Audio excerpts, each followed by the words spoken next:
प्रिय विद्यार्थियों, आज हम बीए छठे सेमेस्टर की दूसरी यूनिट का एक महत्वपूर्ण प्रश्न पर चर्चा करेंगे।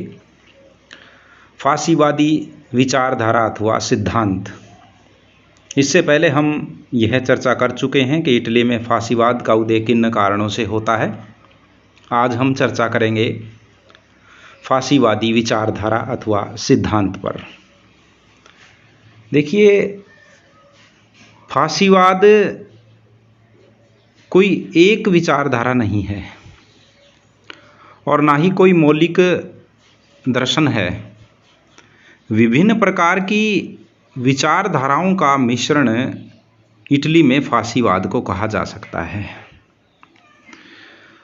और एक बात और फासीवाद में जो नज़र आती है, जिसे मुसोलिनी बाद में मानता है कि फासीवाद का कोई भी सिद्धांत पहले से निर्धारित नहीं होता, अपितु परिस्थितियों को ध्यान में रख करके निर्धारित किया जाता है।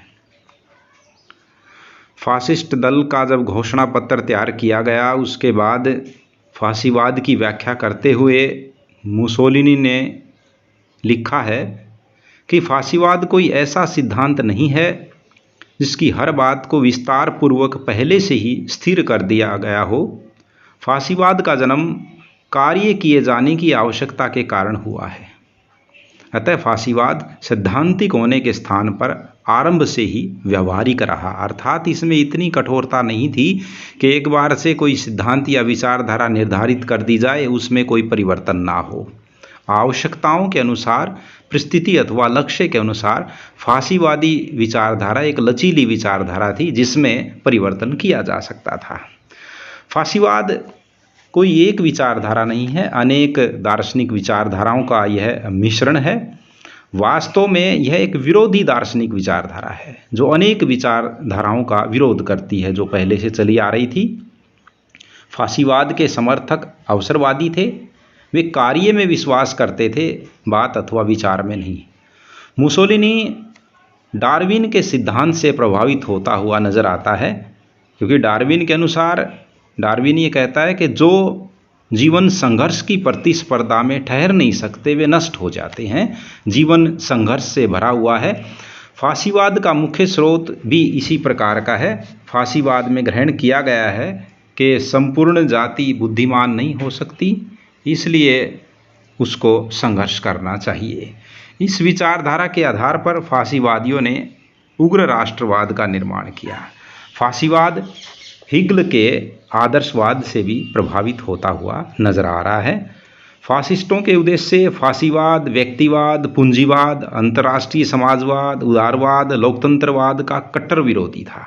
फासीवाद राज्य को श्रेष्ठ मानता है, सब कुछ राज्य को मानता है। तो इस प्रकार से फासीवादी विचारधारा का उद्देश्य राज्य की शक्ति एवं सत्ता को बढ़ाना, निजी संपत्ति की रक्षा करना, शक्तिशाली संगठन, साम्यवाद का विरोध, शक्तिशाली विदेश नीति, व्यापार व उद्योग धंधों की रक्षा इत्यादि करना था। अब हम विस्तार से चर्चा करेंगे कि फासीवाद है क्या, फासीवादी विचारधारा में क्या था। देखिए, फासीवाद का जो पहला सिद्धांत नजर आता है वो ये है कि फासीवाद शक्तिशाली और तानाशाही राज्य की कल्पना करता है और इस सिद्धांत के अनुसार राज्य को श्रेष्ठ मानता है, इसके बाहर वह कुछ भी नहीं मानता। ऐसे राज्य में किसी भी नागरिक का कोई व्यक्तिगत अस्तित्व नहीं होता तथा राज्य का प्रत्येक व्यक्ति पूर्ण रूप से देश के शासन के अधीन होता है। जर्मनी के नाजी दल की तरह फासी दल का भी यह विचार था कि देशवासियों का निजी जीवन पूर्ण रूप से राज्य के अधीन होना चाहिए और राज्य का व्यक्तिगत जीवन के प्रत्येक पक्ष पर संपूर्ण अधिकार होना चाहिए। फासीवादी विचारधारा के समर्थक ये मानते हैं कि राज्य सबसे ऊपर है और राज्य ही श्रेष्ठ है, बाकी सब तुच्छ है। तो इस प्रकार से जो फासीवाद का पहला सिद्धांत है वह यह है कि वह शक्तिशाली और तानाशाही राज्य की कल्पना करता है। व्यक्ति की शक्ति में उसका विश्वास नहीं है, राज्य की शक्ति में उसका विश्वास है। दूसरा सिद्धांत है प्रजातंत्र का विरोधी। देखिए, फासीवाद प्रजातंत्र का विरोधी है। फासिस्ट समर्थकों के अनुसार नागरिकों की समानता, बालिग मतदान के आधार पर स्थापित किया गया राज्य स्थायी नहीं हो सकता। उनका ऐसा मानना है। कि अगर प्रजातंत्र ही सब समस्याओं का समाधान होता तो इटली में प्रजातंत्रीय सरकार थी, लेकिन फिर भी इटली की समस्याओं का समाधान नहीं हो पाया। इसलिए उनका ये दृढ़ विश्वास था कि तानाशाही सरकार ही राष्ट्रीय हितों की सुरक्षा कर सकती है। वे नागरिकों की समानता तथा विचार प्रकट करने की स्वतंत्रता में उनका विश्वास नहीं था। तीसरा उनका सिद्धांत है राष्ट्रवाद एवं साम्राज्यवाद के सिद्धांत। देखिए, फासीवादी विचारधारा जो है राष्ट्रवाद और साम्राज्यवाद के सिद्धांतों में विश्वास करती है। उनका मानना है कि राष्ट्र को अपने हितों की सुरक्षा तथा विकास के लिए दूसरे देशों पर अपना प्रभाव स्थापित करना चाहिए, अर्थात अपने साम्राज्य का विस्तार करना चाहिए। मुसोलिनी की धारणा थी कि विश्व में केवल शक्तिशाली देशों को ही जीने का अधिकार है। उनका कहना था कि इटली का विस्तार होना चाहिए, अन्यथा देश नष्ट हो जाएगा। अगला इसका सिद्धांत है कि राष्ट्र के लिए संघर्ष पर फासीवादी विचारधारा महत्व देती है। उनका सिद्धांत है कि राष्ट्र के लिए संघर्ष करना चाहिए। मुसोलिनी युद्ध को देश की एकता और देशवासियों में उत्साह बनाए रखने के लिए आवश्यक साधन मानता था। वह शांति को कायरों का सोपान मानता है। उनका मानना था कि संघर्ष और युद्ध मनुष्य के जीवन में बने रहने चाहिए और इसी से उनका विकास होता है। लोग जिसे शांति कहते हैं वह वास्तव में शांति नहीं होती, वह युद्ध विराम होता है। इतिहास में रक्त बहाए बिना कुछ भी प्राप्त नहीं किया जा सकता, ऐसा फासीवादी विचारधारा का मानना था।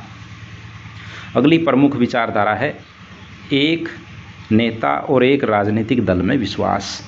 फासीवाद राष्ट्र के एक ही राजनीतिक दल और एक ही नेता की विचारधारा का समर्थक था। मुसोलिनी तथा दूसरे फासिस्ट नेताओं का विश्वास था कि देश में अधिक राजनीतिक दलों से न तो शासन प्रबंध कुशलतापूर्वक चल सकता है और न ही देश का विकास हो सकता है। इसलिए उनका मानना था कि एक राजनीतिक दल और एक ही व्यक्ति का अगर शासन होगा तभी राष्ट्र की समस्याओं का अंत हो सकता है।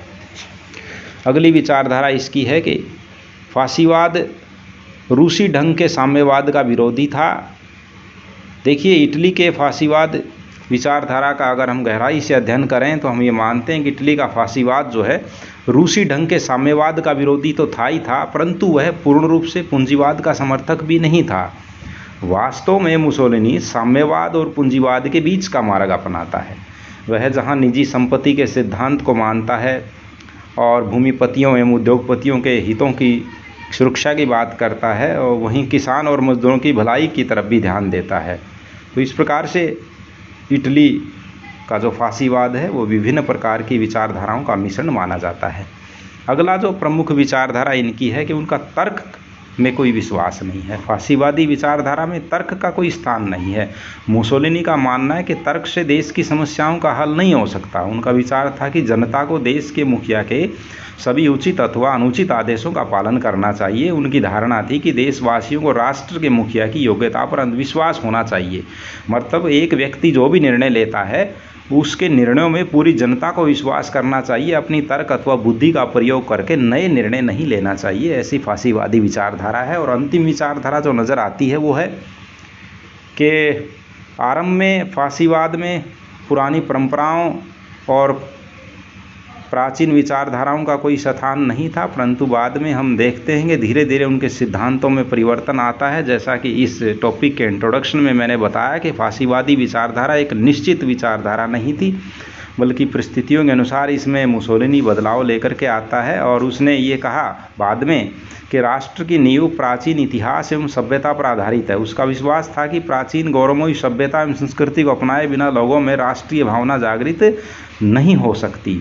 आरंभ में ऐसा मानता था कि प्राचीन विचारधाराओं का कोई महत्व नहीं है, लेकिन देखिए किस प्रकार से बाद में परिवर्तन आता है। वह कहता है कि राष्ट्र का विकास तो प्राचीन सभ्यता से ही होगा। तो इस प्रकार से हम ये कह सकते हैं कि फासीवादी विचारधारा परिस्थितियों के अनुसार परिवर्तित हो जाया करती, यह प्री डिसाइडेड नहीं थी। जैसा कि मुसोलिनी ने कहा कि यह पहले से निर्धारित एक विचारधारा नहीं थी।